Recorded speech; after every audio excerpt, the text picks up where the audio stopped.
میرے ساتھ موجود ہیں گرین کریسنٹ ٹرسٹ سے محمد مصدق عزیز، ہیومن ریسورس موبلائزیشن ڈپارٹمنٹ۔ السلام علیکم۔ وعلیکم السلام۔ تمام دیکھنے والوں کو مجھے یہ بتائیں کہ یہ گرین کریسنٹ ٹرسٹ ہے کیا، آپ کے پروجیکٹس کیا کیا ہیں، کس کام میں آپ زیادہ فوکس کر رہے ہیں؟ سب سے پہلے تو میں بہت شکریہ ادا کرتا ہوں ٹی وی ون کا اور نیوز ون کا کہ ہمیں اپنی بات کرنے کا موقع دیا گیا۔ گرین کریسنٹ ٹرسٹ نے آج سے 29 سال پہلے 1994 میں تعلیم کے حوالے سے ہب چوکی کے پاس ایک اسکول سے اپنا کام شروع کیا تھا، اور آج الحمدللہ 29ویں سال میں ہم تقریباً 160 پلس اسکول ہیں صوبہ سندھ کے مختلف پسماندہ علاقوں میں، جس میں ہمارے پاس 30,500 پلس بچے اور بچیاں پڑھ رہے ہیں، اور اس میں 40% سے زیادہ بچیاں ہیں جن کو ہم اسکول ایجوکیشن دے رہے ہیں۔ اس کے علاوہ ہمارا ایک دوسرا پروجیکٹ واٹر پروجیکٹس ہے۔ تھر پارکر میں ہم اب تک 1500 پلس ولیجز میں واٹر پروجیکٹس کر چکے ہیں، اور ہمارے پاس جو میں نے آپ کو بتایا اسکول ایجوکیشن کے حوالے سے 30,500 بچے اور بچیاں پڑھ رہے ہیں۔ اس میں 2,000 بچے بچیاں یتیم ہیں۔ یتیم بچوں کے حوالے سے ہمارا ایک سیپریٹ پروگرام ہوتا ہے، جی، آرفن سپورٹ پروگرام، جی۔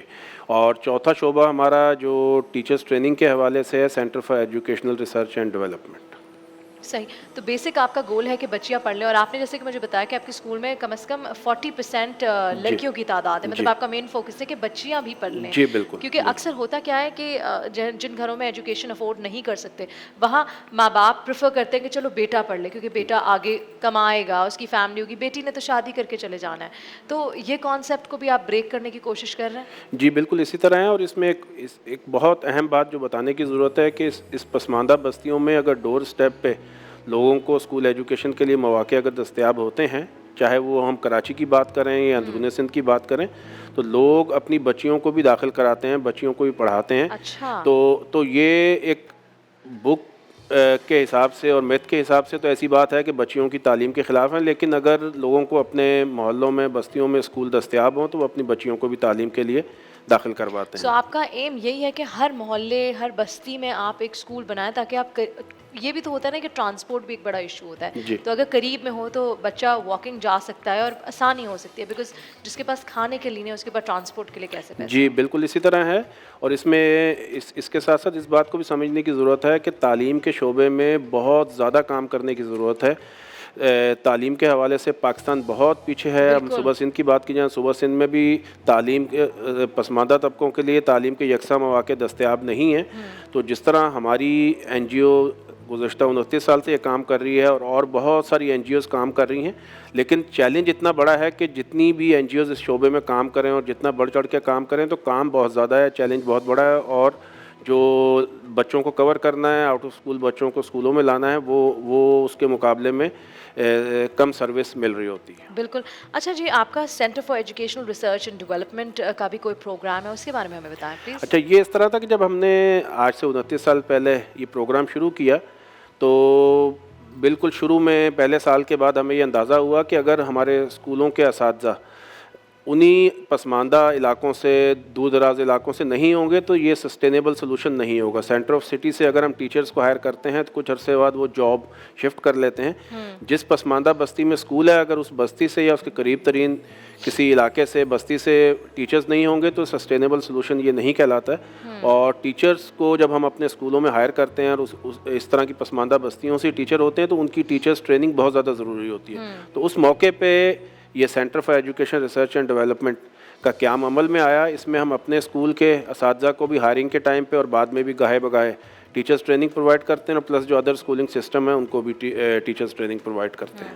اچھا، یہ آپ کے جو اسکولز ہیں جی سی ٹی کے، اس میں 8 اسکولز ہیں S A F G C T schools, یہ ان کا کیا مطلب ہے؟ اس سے مراد یہ ہے کہ ہم مختلف این جی اوز کے ساتھ پارٹنرشپ میں بھی کام کرتے ہیں، اور اسی منصوبے کے تحت شاہد آفریدی فاؤنڈیشن کو بھی ہم نے آج سے تقریباً 5 سال پہلے یہ ریکویسٹ کی تھی کہ گرین کریسنٹ ٹرسٹ کے ساتھ مل کے مشترکہ طور پہ وہ اسکول ایجوکیشن پر کام کریں۔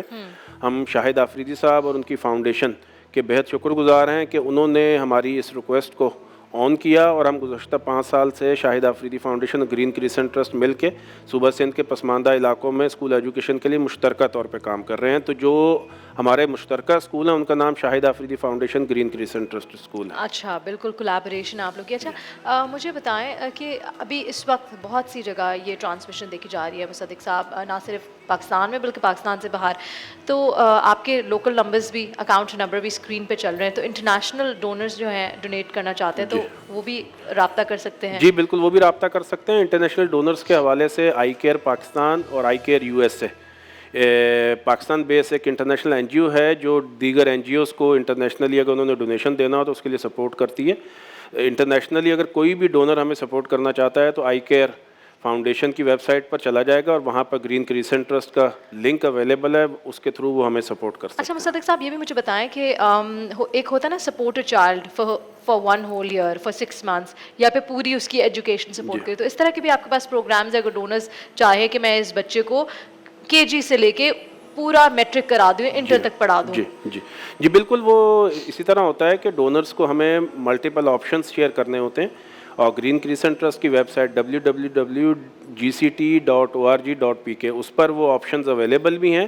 فار ایگزامپل میں آپ سے بات کروں کہ جو ہمارے 30,500 پلس بچے ہیں تو ہم ڈونرز کو اسی طرح ریکویسٹ کرتے ہیں کہ ایک بچے کا اڈاپٹ کر لیں.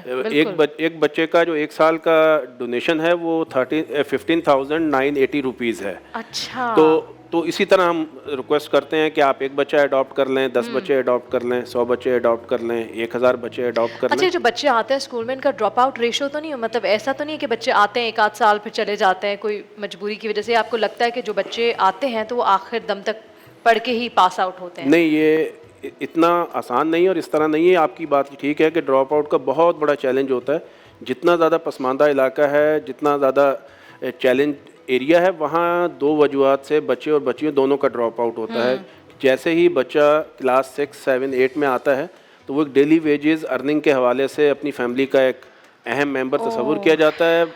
والدین ان کو ایجوکیشن سے ہٹا کے اس ڈیلی ویجز مزدوری میں لگانے کی کوشش کرتے ہیں, لگاتے ہیں. اور بچیوں کے کیس میں جیسے ہی 6, 7, 8 کلاس میں بچی آتی ہے تو یا تو وہ اسکول سے اس کو ویسے ہی ہٹانے کی کوشش کرتے ہیں یا ارلی ایج میریجز کی وجہ سے, جو کہ پاکستان کا ایک سیریس چیلنج ہے, تو وہ اسکول سے ڈراپ آؤٹ ہوتا ہے. اس کو کور کرنے کے لیے یہ بہت ضروری ہوتا ہے کہ اس طرح کے پسماندہ علاقوں میں جو بھی این جی اوز کام کر رہی ہیں اور ہم بھی اسی طرح کرتے ہیں کہ پیرنٹس سے بہت ایکٹیو رابطہ رکھنے کی ضرورت ہوتی ہے, کمیونٹی سے بہت ایکٹیو رابطہ رکھنے کی ضرورت ہوتی ہے اور ریگولر ان کی کاؤنسلنگ کرنی ہوتی ہے کہ آپ اپنے بچے کی تعلیم جو شروع کی ہے جب تک یہ کلاس 10 نہ پڑھ لے تو اس کو ڈسکنٹینیو نہ کریں. مطلب آپ کی بیسک آپ لوگ چاہتے ہیں کم از کم 10 تک تو پڑھ لے. جی بالکل, اور آف کورس 10 تک پڑھ لیا تو پھر انسان میں خود جستجو بھی ہوتی ہے, وہ بھی قابل بننا چاہتے ہیں. اور کتنا امپورٹنٹ ہے کہ اگر فیملی کا ایک شخص تعلیم حاصل کر لے تو پوری کی پوری نسل تبدیل ہو سکتی ہے, بدل سکتی ہے.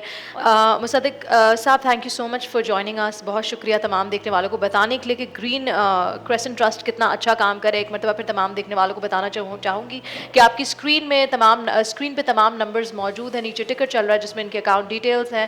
اس کے علاوہ آپ ان کی ویب سائٹ کے ذریعے بھی ان سے کانٹیکٹ کر سکتے ہیں. جاتے جاتے سر کیا کہنا چاہیں گے؟ تعلیم کا شعبہ ایسا شعبہ ہے جس میں حکومت پاکستان اور تمام صوبائی حکومتوں کو بہت زیادہ توجہ دینے کی ضرورت ہے. پاکستان میں جو ایسی شخصیات جن کی فیس ویلیو ہے ان کو تعلیم کے شعبے میں بہت زیادہ بڑھ چڑھ کر کام کرنے کی ضرورت ہے, اور اس میں جتنا زیادہ کام کیا جائے وہ کم ہے. پاکستان کی ترقی کا واحد رستہ تعلیم کے حوالے سے کام کرنے پر ہے. بالکل, تھینک یو سو مچ. اس کے ساتھ ہمارے وقت ہوتا ہے ایک چھوٹی سی بریک پہ جانے کا, کہیں میں جائے گا دیکھتے رہیے نور الرحمان عشق رمضان.